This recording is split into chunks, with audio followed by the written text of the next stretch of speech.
Lecture 8 chapter 1 electric flux. अभी electric flux अगर हम देखें तो कोई भी हमारा जो इलेक्ट्रिक फील्ड लाइंस है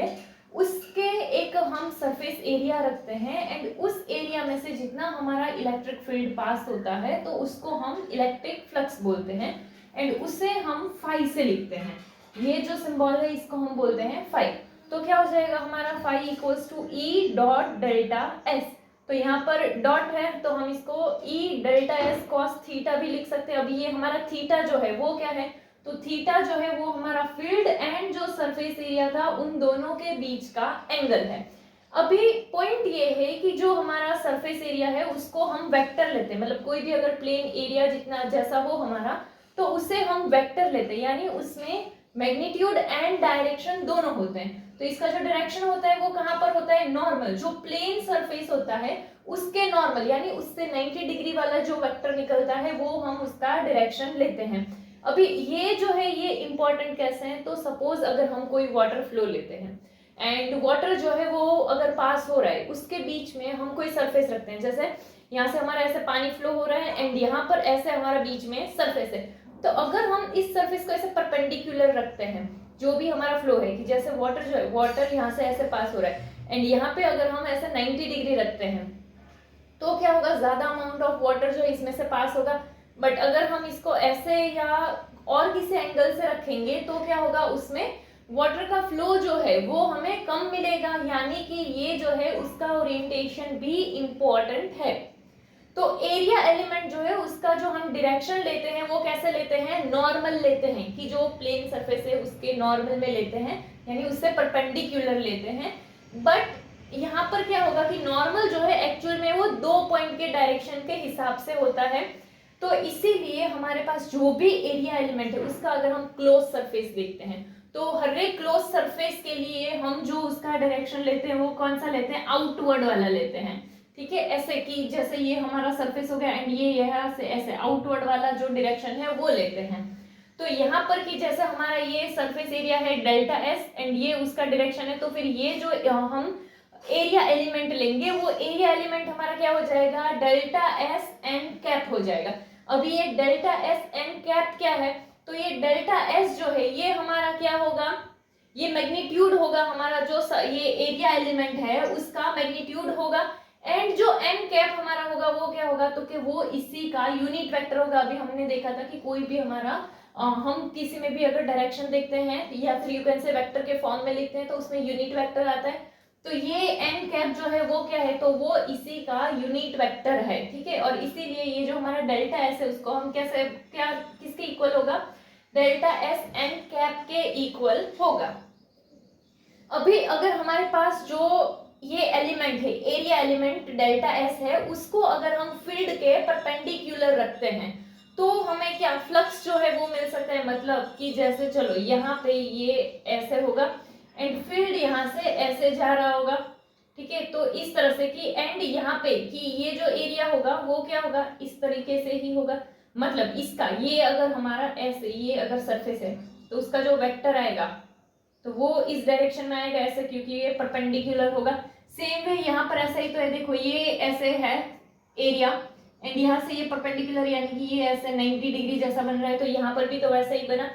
तो कि अगर हमारे पास फील्ड है एंड उसके किसी भी पॉइंट पे हम ऐसे अगर हम एरिया लेते हैं एंड उसका एरिया वेक्टर क्या उसके 90 डिग्री पे होगा। अभी तो यहाँ पर इसके लिए हम क्या बोल सकते हैं कि जो फील्ड लाइंस होगी, जितनी भी number of field lines pass कर रही होगी वो किसके प्रोपोर्शनल होगी, ई डॉट डेल्टा एस की। उसका एरिया जितना बड़ा होगा वो उतनी ही ज्यादा नंबर ऑफ फील्ड लाइंस को कवर अप करेगा एंड फील्ड जितना स्ट्रांग होगा उतनी ही ज्यादा फील्ड लाइंस कवर हो पाएगी। जैसे हमारा अगर ये एरिया है एंड अगर हमारा ये एरिया है तो यहाँ से जो फील्ड लाइंस पास होगी एंड यहाँ से जो फील्ड लाइंस पास होगी तो ऑब्वियसली इसमें फील्ड लाइंस कैसी होगी, ज्यादा पास हो रही होगी। एंड साथ में अगर फील्ड स्ट्रांग है तो ऑब्वियसली फील्ड लाइंस कैसी और पास पास होगी, तो उसमें और ज्यादा फील्ड लाइंस होगी। तो इसीलिए कि अगर हमारा जो है एरिया जितना बड़ा होगा एंड फील्ड जितना स्ट्रांग होगा उसी हिसाब से हमें फ्लक्स में चेंजेस देखने को मिल सकते हैं। एंड इसीलिए हम ऐसा बोल सकते हैं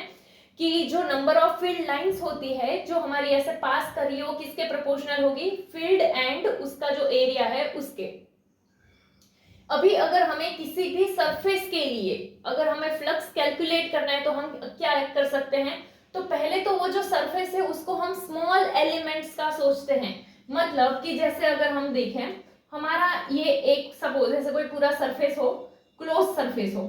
ठीक है, एंड उसके लिए अगर हमें फ्लक्स फाइंड करना हो तो क्या हम ऐसे स्मॉल स्मॉल एलिमेंट सोचते हैं, एंड ये हर एक एलिमेंट के लिए क्या करते हैं, ऐसे सबके लिए फ्लक्स फाइंड करते हैं, एंड सबके लिए फ्लक्स जो है वो मिलने के बाद हम सबको क्या कर देते हैं, ऐड कर देते हैं, ठीक है। तो इसीलिए फ्लक्स के लिए हम ऐसा भी बोल सकते हैं कि सिग्मा ई डॉट डेल्टा एफ की जो सारे स्मॉल स्मॉल एलिमेंट्स है वो लेंगे एंड देन उन सबको ऐड कर देंगे तो हमें टोटल फ्लक्स मिल जाएगा। बट यहाँ पर हम जो साइन लगाते हैं ये कौन सा साइन है, हमारा अप्रोक्सीमेशन का साइन है। ये अप्रोक्सीमेशन का साइन क्यों लेते हैं, तो इसलिए क्योंकि जब हम स्मॉल स्मॉल एलिमेंट लेते हैं, अभी हमें पता है कि डिस्टेंस के हिसाब से फील्ड में तो वेरिएशन आता है,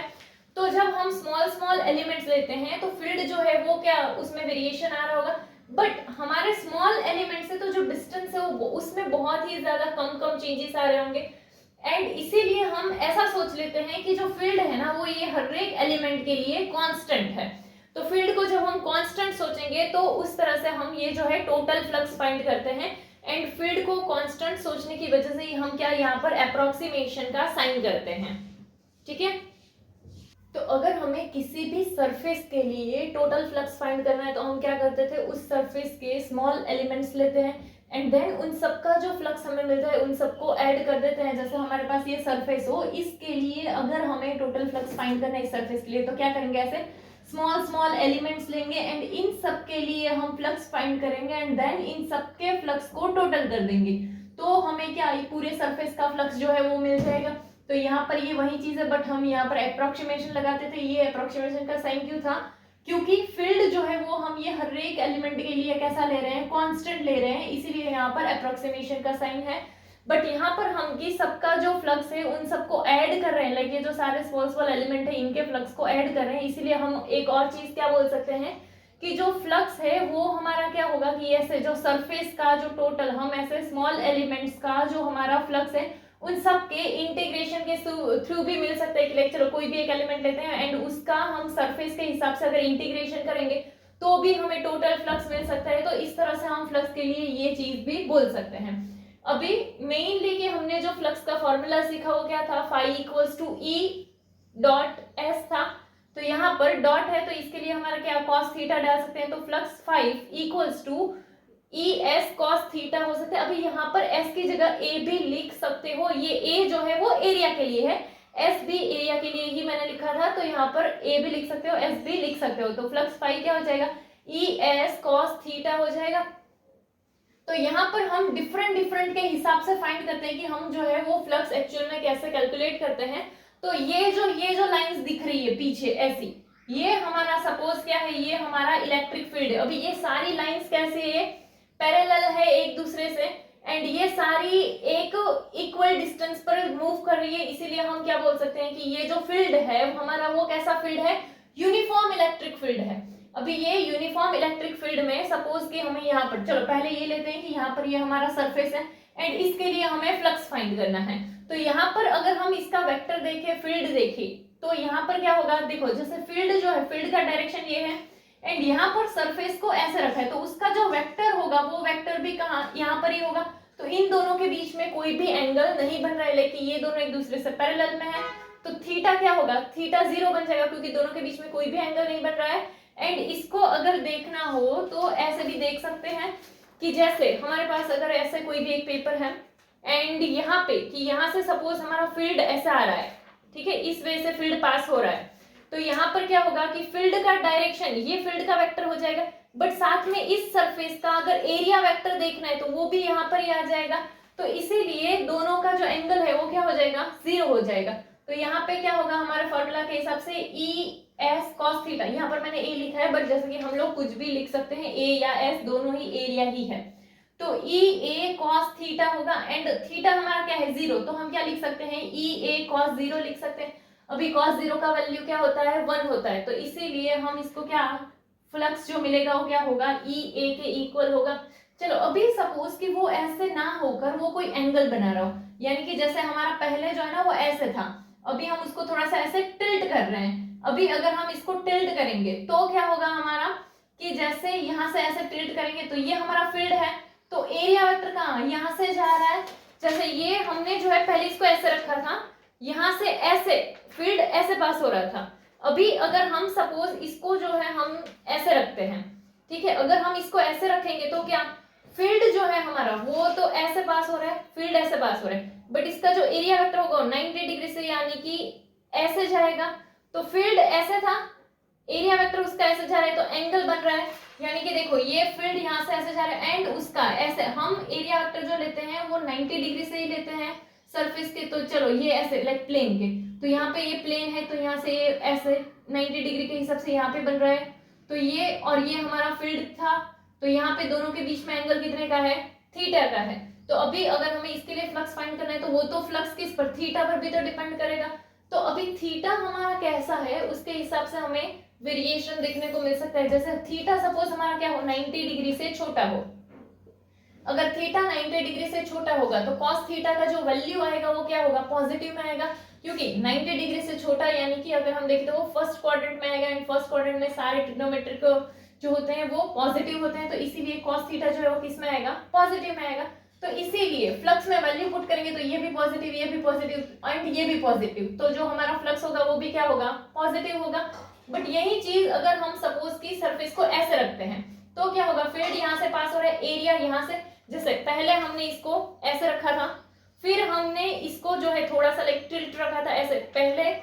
ऐसा था फिर थोड़ा सा टिल्ट किया, सपोज ऐसा किया, अभी हम बिल्कुल ही ऐसा कर देते हैं सपोज, ठीक है। तो क्या होगा कि हमारा जो फील्ड है वो तो कैसे पास हो रहा है, फील्ड हमारा ऐसे ऐसे पास हो रहा है, तो इसका जो एरिया वेक्टर होगा वो तो ऐसा होगा, क्योंकि हमने क्या देखा 90 डिग्री। अभी ये अगर ऐसा सरफेस है तो इसका 90 डिग्री यानी वो ऐसा आना चाहिए, तो फील्ड यहाँ से जा रहा है, इसका 90 डिग्री ऐसा आएगा। तो यहाँ पर ये वही चीज है कि फील्ड ऐसे जा रहा है, उसका 90 डिग्री यहाँ पर है तो वो ऐसा होगा। तो जो थीटा बन रहा है यहाँ पे वो थीटा भी तो कितने का बन रहा है, 90 डिग्री का बन रहा है। तो इसीलिए यहाँ पर कि जब ये हमारा फील्ड एंड जो सरफेस ये जो प्लेन है उसका जो वेक्टर है एक दूसरे से परपेंडिकुलर हो, यानी कि एंगल कितने का बन जाए हमारा, अगर 90 डिग्री का बन जाए तो क्या होगा, हम ई ए कॉस थीटा में वैल्यू डालेंगे, ई ए कॉस थीटा के हिसाब से अगर हम देखेंगे तो क्या हो जाएगा, यहाँ पे थीटा की जगह 90 आ जाएगा, तो ई ए कॉस 90 हो जाएगा। अभी कॉस 90 का वैल्यू क्या होता है हमारा 0, तो इसीलिए यहाँ पर जो फ्लक्स मिलेगा हमें वो क्या होगा 0। एंड ये जो डायग्राम है वो हमारे कि अगर पॉजिटिव फ्लक्स हो तो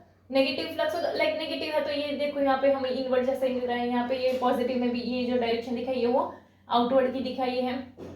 एंड ये जो हमारा फ्लक्स जो है वो 0 यानी कि जितना एंटर हुआ एग्जिट हो गया। तो ये जो हमारा फ्लक्स है वो 0 का, पॉजिटिव का एंड नेगेटिव का। अभी ये नॉर्मल वाला वो ऐसे ऐसे टाइप से ही होगा, ठीक है। तो ये जो है हमारा इलेक्ट्रिक फ्लक्स था।